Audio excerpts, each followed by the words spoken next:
Hello बच्चों, आज हम आपको संधि के बारे में बताएंगे।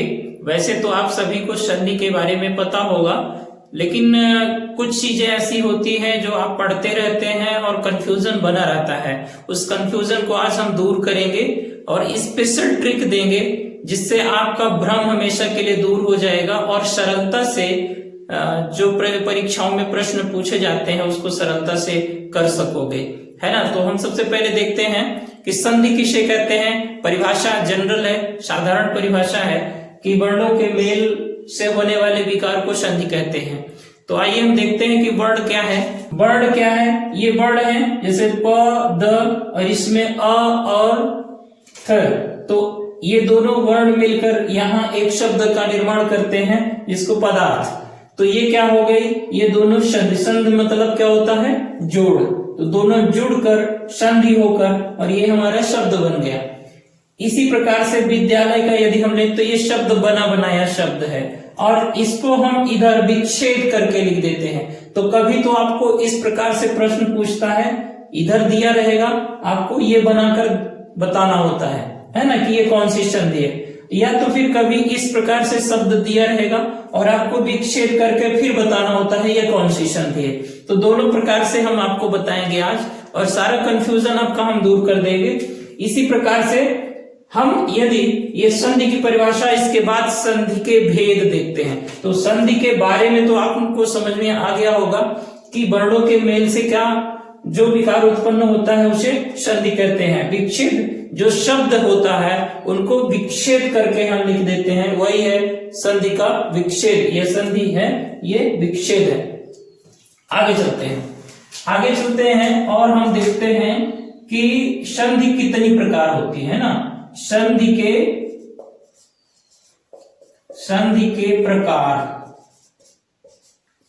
के प्रकार। तो बच्चों संधि 3 प्रकार की होती है, आपके किताबों में भी लिखा है, आप सभी जानते भी हैं। तो महानता किसमें है? संधि को पहचानने में, और इसी में लोग गलतियां कर देते हैं और प्रश्न के उत्तर सही ढंग से नहीं कर पाते हैं। कंफ्यूजन उनका लगातार बना रहता है। तो देखते हैं, सबसे पहले हम देखेंगे कि संधि कितनी प्रकार की होती हैं। तो संधि 3 प्रकार की होती है। मुख्य संधियां कितनी होती हैं? 3 होती है। सबसे पहला है स्वर संधि, फिर दूसरा है व्यंजन संधि और तीसरा है विसर्ग संधि।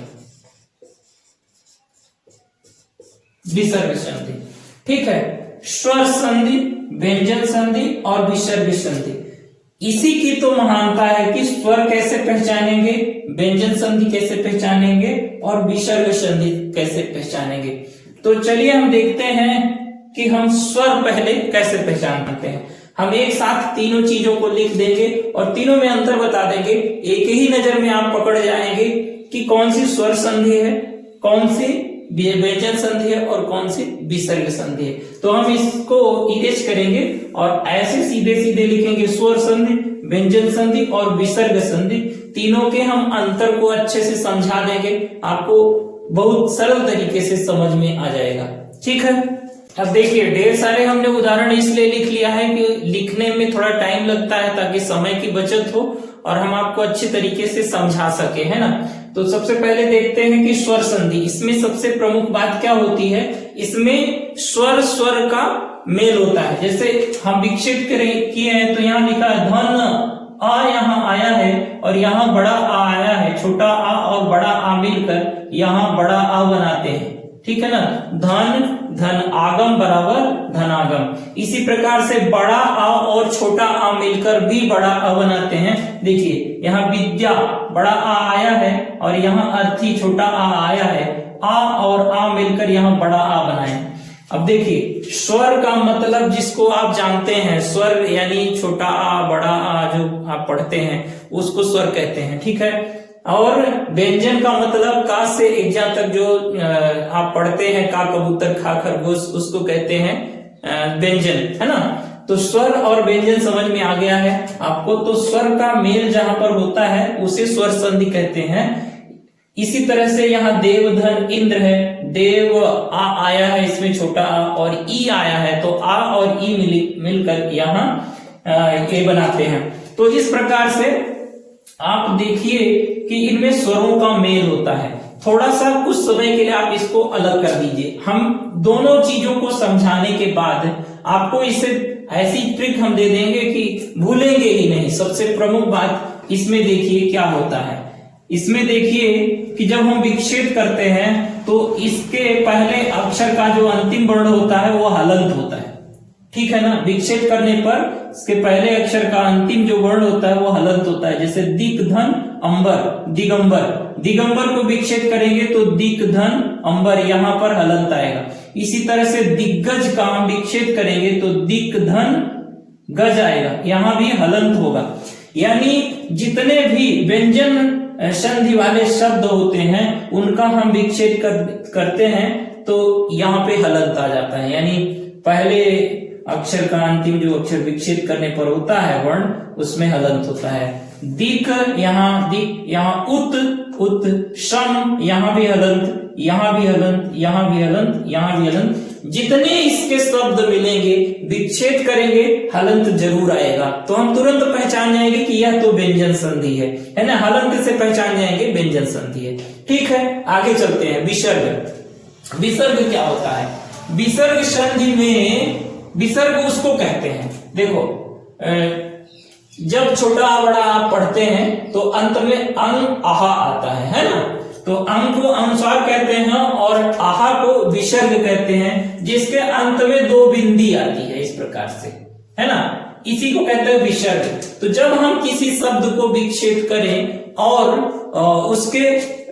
उसके अंत में, पहले अक्षर के अंत में, पहले पद के अंत में यहां पर आहा आए, यही विसर्ग है ना। तो यहां दुधन जन बराबर दुर्जन, दुह अह आया, निह नह अह आया, निह धन चय बराबर निश्चय, निह धन मल बराबर निर्मल। तो यहां जो ये विसर्ग आता है विच्छेद करने पर, यही है विसर्ग, है ना, यही है विसर्ग। ये जो बिंदी आती है यही है विसर्ग, तो यही है इसकी पहचान। तो सबसे सरल ट्रिक है हमें विसर्ग और व्यंजन को पहचानने की। इसमें हलंत आता है और इसमें आहा आता है, ठीक है ना, ये विसर्ग आता है। तो दोनों की पहचान तो फिक्स हो गई। अब बचा क्या? स्वर संधि बचा।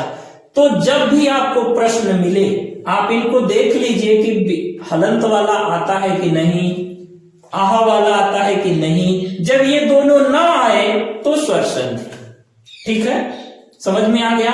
सबसे आसान ट्रिक क्या? ये दोनों ना आए जिसमें, यानी ये आ गया तो क्या हुआ? व्यंजन।